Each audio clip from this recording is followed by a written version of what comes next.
Bueno, 253, empecemos. 253. No es resolver un problema de la sociedad civil capitalista, es resolver un problema de la sociedad civil en el sentido de la diferencia, de la dispersión, de la arbitrariedad.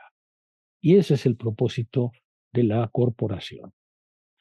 En la corporación, la familia no solo tiene un suelo firme, es decir, una riqueza firme. Fíjense, claro, hay el problema de la familia, porque con la subsistencia del trabajador, la familia misma tiene un asidero firme, una riqueza firme. Importa, sin duda, el ingreso, puesto que le asegura su subsistencia con la condición de la capacitación, sino que además ambas le son reconocidas. Aquí aparece el término central. No es solamente la riqueza, no es solamente la calificación. La familia del trabajador en una asociación tiene la subsistencia asegurada. Tiene además una capacitación también asegurada, porque la corporación cubre también su capacitación como trabajador. Pero, dice él, lo fundamentales son reconocidas. Es decir, que la sociedad ve en ellos un papel honorable, digno, dentro del orden común. Reconocimiento quiere decir que el individuo ha salido de la arbitrariedad para tener ahora la imagen que le devuelve la sociedad como alguien que tiene un lugar, que tiene un puesto, que vive de su propio trabajo, que tiene una razón para capacitarse, que produce algo particular y que por tanto merece el reconocimiento como trabajador. Déjenme volver atrás para insistir en un punto. Yo les decía, el problema de Hegel, cuando habla de la plebe en parágrafos muy anteriores, es, dice él, el deshonor. ¿Cuál es el gran problema de la plebe y por qué, dice él, la plebe se revela?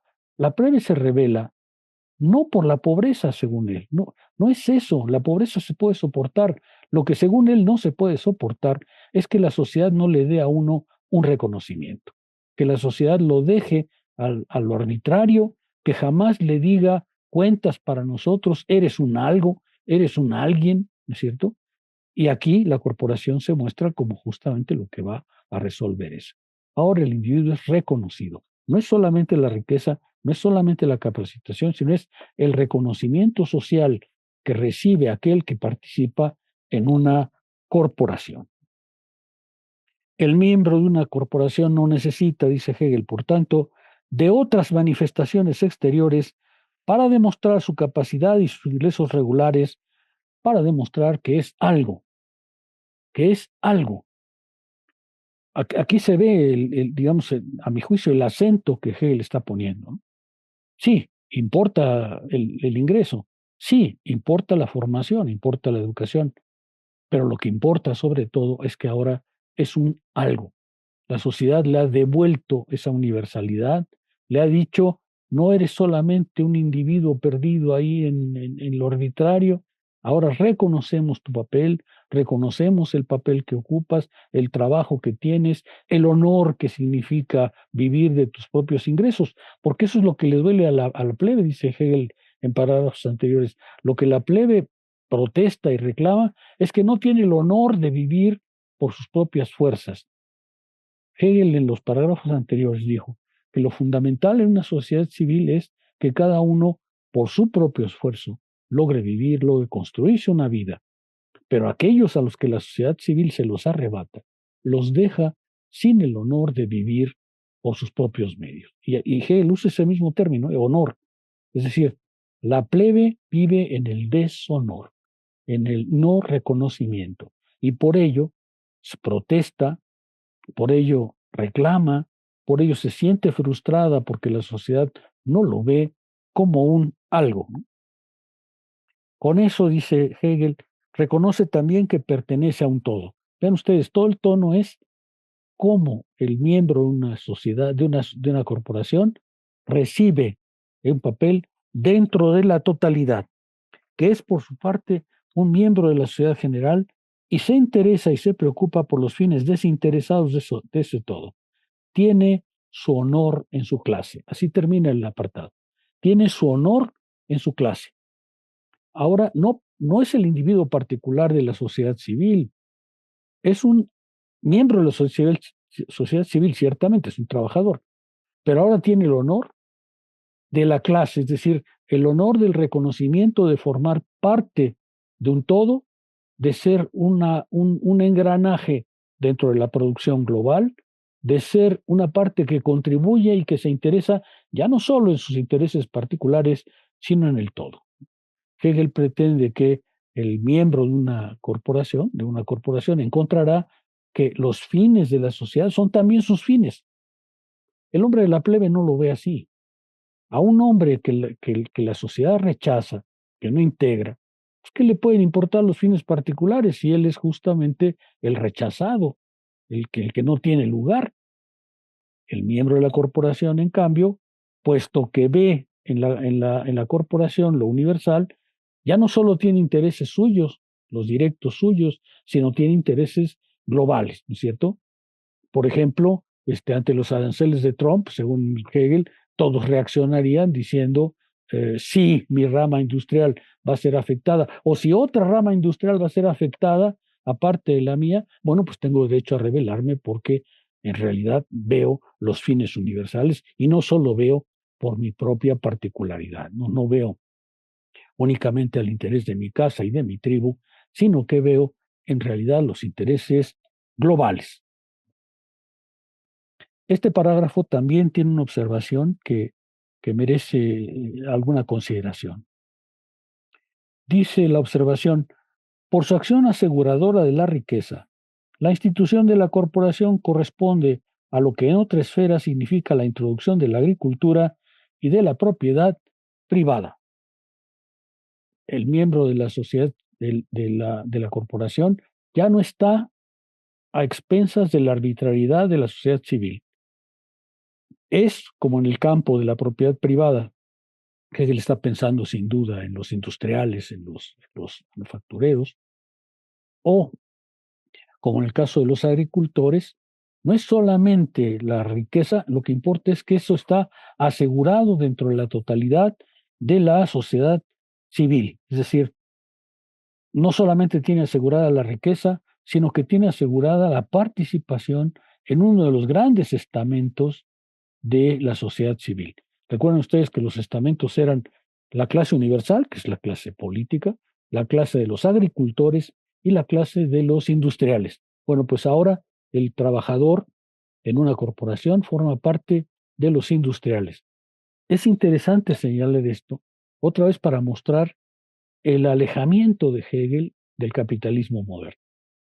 Hegel no distingue ahí entre el trabajador y el propietario. Para él todos están en la bola de los industriales, ¿no?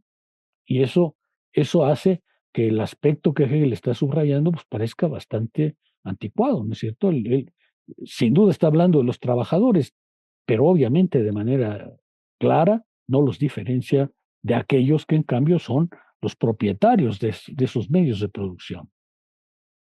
Si bien hay razón para quejarse del ansia de lujo y de derroche de la clase industrial que se desarrolla con el surgimiento de la plebe, no se debe, sin embargo, pasar por alto, entre las otras causas, por ejemplo, la vicanización del trabajo, la razón ética que se desprende de lo expuesto exteriormente.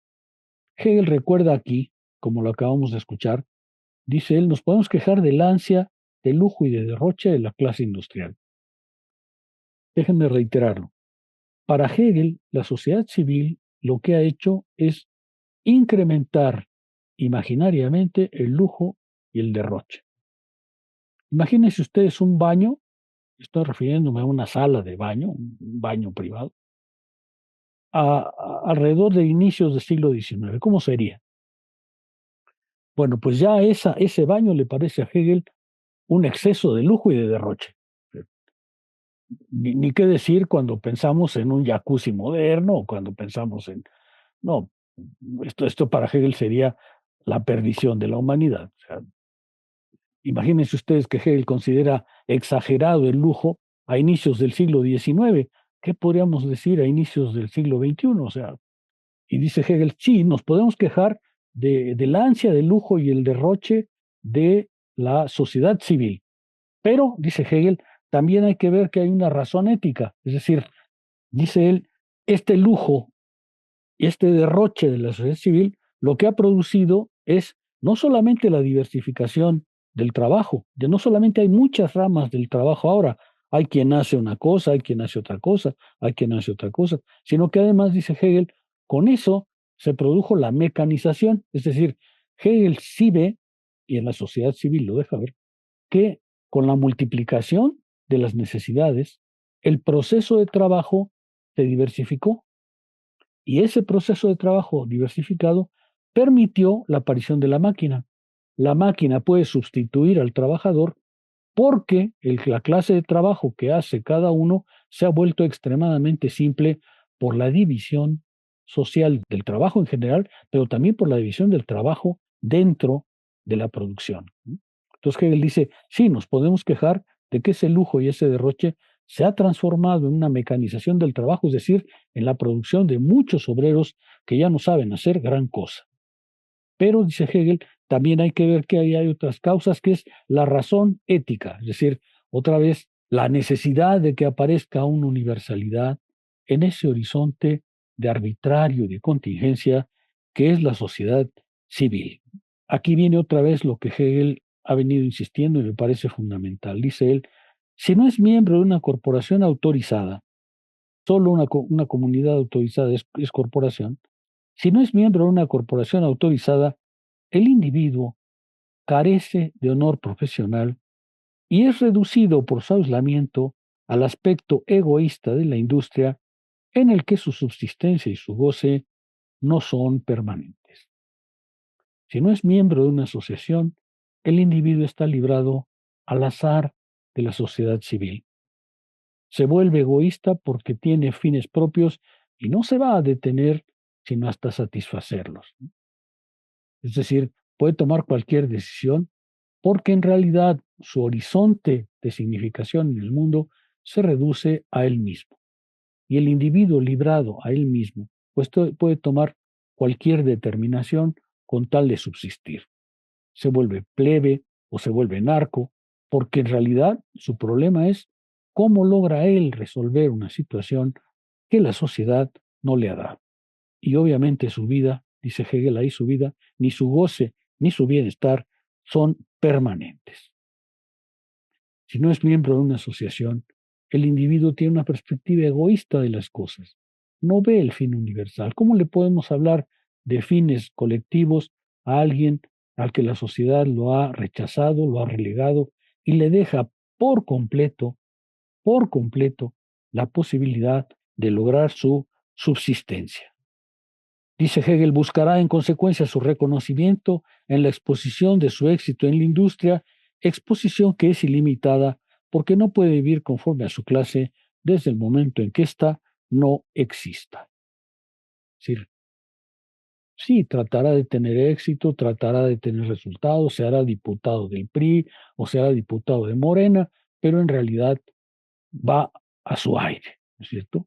Su clase no existe, él es una mera individualidad particular y contingente, y bueno, pues si se hace diputado, ha resuelto su situación, pero si no, pues estará vagando por ahí como un Juanito cualquiera, viendo qué migajas le tocan de, de ese arbitrario, ¿no es cierto? Dice Hegel para terminar la observación, en la corporación la ayuda que recibe la pobreza pierde su carácter accidental y lo que hay en ella de injustamente humillante. Vean ustedes, Hegel no cree en la caridad. Vivir de la caridad es humillante, dice Hegel. Eh, yo no sé cómo vería Hegel los apoyos de Morena, pero desde luego lo que él ve claramente es que vivir a costa de otro, vivir a costa de la caridad, sea individual o colectiva, es humillante, dice él, ¿no? En la corporación, en cambio, la ayuda que recibe deja de ser accidental, deja de ser un regalo, deja de ser un don, se ha vuelto un, un reconocimiento, una obligatoriedad, una necesidad. Y esa necesidad es justamente la que hace que el individuo tenga honor.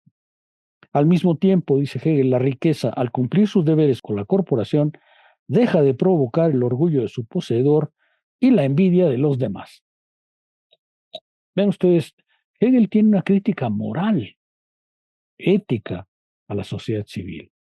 Desde luego que él ve la pobreza, desde luego que él ve, le debe haber tocado el inicio del capitalismo en Alemania, un capitalismo muy, muy incipiente, como ustedes saben. Alemania tiene la primera revolución burguesa, ¿sí? La primera revolución de una clase propietaria, industrial y burguesa en Alemania, es hasta 1848, es decir, 18 años después de la muerte de Hegel. A Hegel le debe haber tocado un incipiente capitalismo alemán que siempre fue en retardo respecto al resto de Europa.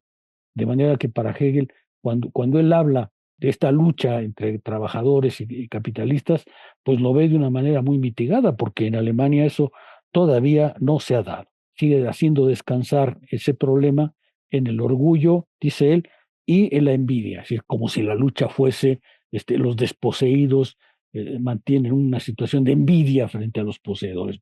Obviamente, después de Marx, ese no puede ser un discurso, ¿no? Pero para Hegel, en ese capitalismo muy incipiente de inicios del 19 en Alemania, le parece que la envidia y el odio al poseedor son dominantes en esa situación.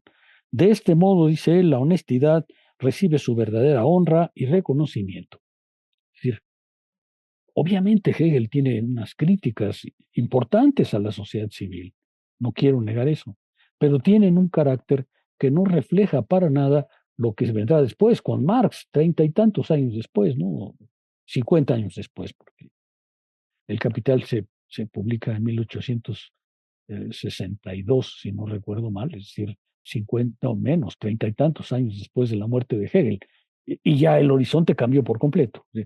Pero claro, es que Marx está en Inglaterra, donde el capitalismo está profundamente desarrollado, y Hegel está en Alemania, donde el capitalismo es todavía muy incipiente. Por eso la crítica de Hegel al capital, a las relaciones capitalistas, a las relaciones de poseedores, tiene un tinte marcadamente moral y ético en sentido hegeliano, es decir, ético en el sentido universal del reconocimiento que se debe a cada miembro de la sociedad. Hasta aquí el parágrafo 253.